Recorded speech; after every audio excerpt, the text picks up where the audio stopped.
Hey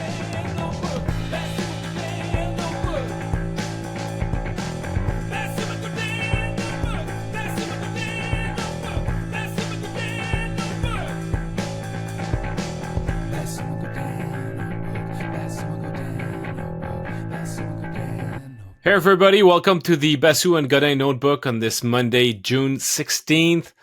Arpin, I survived the Formula One Grand Prix, so I'm back and I'm here to talk hockey with you today. We're gonna have our good friend Scott Wheeler from The Athletic to chat prospects with the upcoming NHL draft, which is less than 10 days away, or roughly 10 days away. So that's good. So for those of you who are our paid subscribers, you'll have that full episode. But there was news around the Canadiens earlier today with Juraj Slafkovsky being named as one of the 6 preliminary members of the roster for Slovakia for the upcoming Milan Olympics. That's not a surprise, but it's pretty good still for Slafkovsky to live that experience, right? Of course, and it's not a surprise at all. And obviously, at the beginning of the season, Slavkovsky had a lot of things to say about the Slovak Hockey Association Federation and created a huge. He didn't mince words. He didn't mince words, no, and he created a huge backlash. And there were some people who supported what he did, and some people who were against it. And so, yeah, it's really something that. He's known as a hero in Slovakia because of how he performed in the Olympics. And so this is going to be an opportunity. Obviously, that was not a best on best scenario. And so it was, this is going to be something different. And really, as if he needed it, but this is sort of an added piece of motivation in terms of how to ramp up and start the season on time, right? Like it's really, he's got to go into that tournament running on all cylinders, having sort of smoothed out some of the warts in his game and really show some consistency so he can perform at that level. When he was at the World Championships last year, and he did, notably decide not to go this year. He had an okay tournament, but maybe didn't live up to some of the hype that was felt in his home country. So I think this is something that he's going to embrace, but he really needs to use it to focus his energies on starting from game 1 of the season, and even before that, being the player that he continuously says he wants to be, that the Canadiens want him to be, and that ultimately Slovakia is going to need him to be for them to have any chance of pulling off an upset in this tournament. Yeah, well, it's not. I don't think that anybody will look at the Olympic tournament and think that Slovakia is going to be a powerhouse. Far from that. But I think it's a situation where after the comments he made earlier last year, it's going to be a situation where for Slafkovsky, it'll be a bit like put your money where your mouth is, or put up or shut up, or however you want to phrase it. But I think that the spot will be on him, and he's going to be the main honcho for Slovakia's offense. I mean, they'll have some decent defensemen there. I mean, Eric Cernak, Martin Fehervary, very good NHL defensemen. Most likely Tomáš Tatar should be their captain, but he's fading. He's getting older, and he's done with his NHL career in all likelihood because he's signed in Europe for next year. And we can expect that guys like Samuel Honzek and Dalibor Dvorsky, 2 young kids who are just barely entering the NHL, will be on that squad too. But it's going to Pospisil too. Pospisil too, yeah, from Calgary. Yeah. But you have to think that Slafkovsky will be the guy. So I am really curious to see how he's going to manage that responsibility, because he likes to be the guy. He likes to be in charge and be counted on. But it's going to be a tall order for Slovakia in that tournament, and of course we'll have a lot of time to come back and discuss it, and I'll cover that tournament in Milan. But man, I think it might, if things go as well as they could go, and let's picture Slovakia earning an upset win or maybe two, and he makes an important contribution to those surprising wins, it could be a turning point in his career if he fares well in that tournament.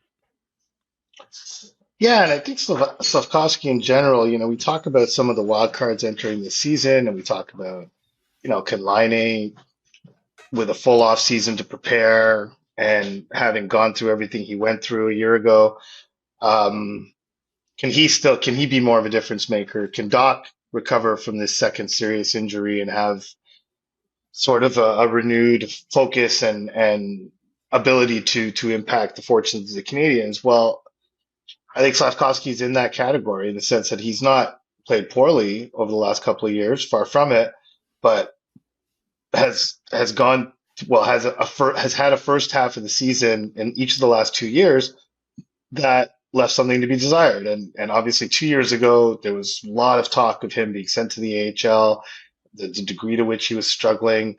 Marty St. Louis famously encouraged the Canadiens to keep him with him, to keep Slafkovsky in Montreal so he can continue working with him, and then put him on the top line, and he took off. And then this year, sort of a similar scenario, but I mean, it wasn't nearly as bad as he was in the first half of the year before, but still didn't really hit his stride until January or so. So, but he's still a very young guy, and he's learning to transform himself into a player that's really not how he defined himself up until now. And when we've talked about it many times, and there's no point rehashing it, but someone who takes full advantage of his gifts and his physical attributes to impact games and to really facilitate what his line mates, assuming that remains his line, but what Caulfield and Suzuki can do with the space that he can create if he becomes a more physical version of himself. So we'll see, but it's. This is another carrot, aside from the primary carrot that he has, which is to be a star NHL player, which is how he's always envisioned himself, and he knows he's not yet. This is another thing on the NHL calendar for 25-26 where he can really use that and say, well, I hope to be approaching the height of my powers as we go into that tournament so that I can really show myself on what will be the biggest stage he's ever played on, and many of this generation have ever played on, to really define himself for the rest of an NHL career. So not to put too much on it, but it's going to be, either way, it's going to be a defining moment for him very early in his career. Yeah. All right. On that note, let's, without further ado, let's introduce Scott Wheeler, who's a draft prospect at The Athletic, just to chat some. Well, he's not a draft prospect, but he writes about draft prospects. Draft expert. Draft expert, yes. Not a draft prospect. Draft prospect expert. I was missing when I knew there was a word missing. Yeah. Yes. All right. So here we go, our conversation with Scott Wheeler. Thanks for being with us, Scott. It's your annual visit on our podcast. Much appreciated. I always joke with people that it's funny how all of my friends with podcasts seem to only call me this time of the year, or occasionally around Christmas time in advance of the World Juniors. Yeah. That's not us. The World Junior window is not us for sure. This is definitely our go-to window for you, and so let's get to it. Honestly, we saw each other at the Combine. Marc-Antoine, I guess, ran into you at the Combine as well, I would imagine. So interesting year for the draft, I find, just because of the variability of everything, the scarcity of defensemen, which risks to create a wrinkle or two maybe later in the top 10 if some defensemen jump up just out of need. So how do you view, now we're going to look at this through the lens of being a team with two mid-round picks, 16 and 17, Montreal, pretty unique situation.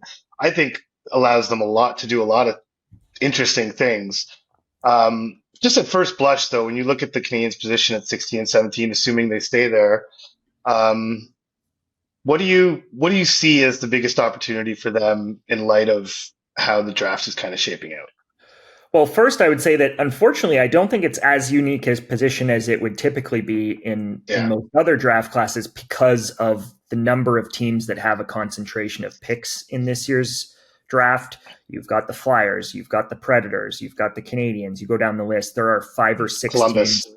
Columbus. Yeah. There are 5 or 6 teams that have 3-4 picks in the top sort of 45, top 50 range. And I think that Chicago, and I think that Philadelphia, I could keep going.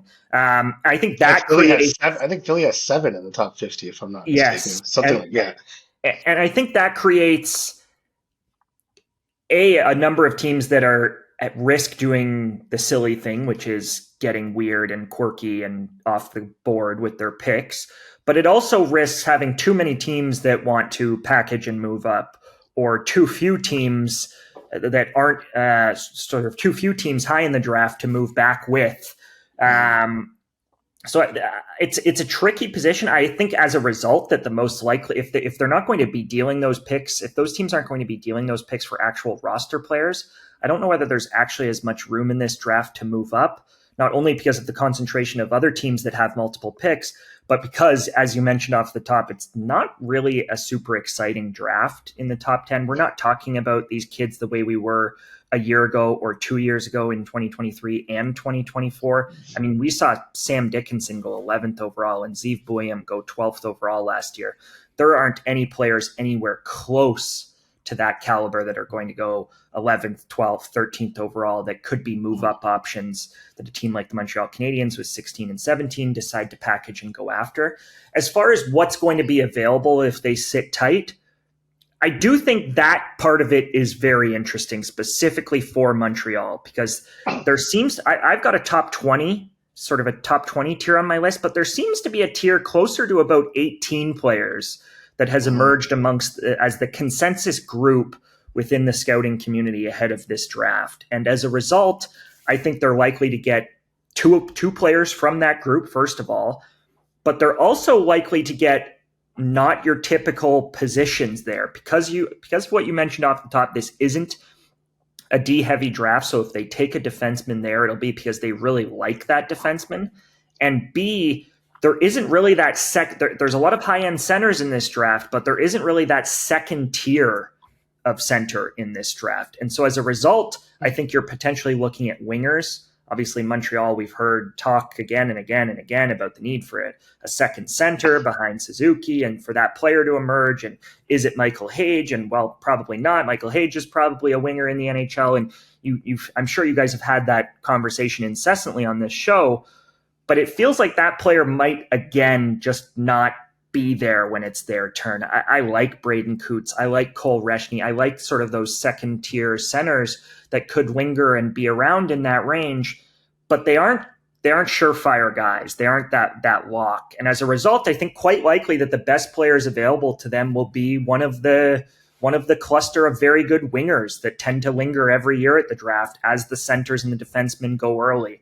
Now, that doesn't mean that a center or a defenseman like Cam Reed or a defenseman like Logan Hensler won't be there and won't be a real option for them. I believe both of those players are real options for Montreal, but it's really that winger group that intrigues me and gets me most excited in terms of who could be there and the kind of player that you could potentially be getting, even if it isn't at a premium position.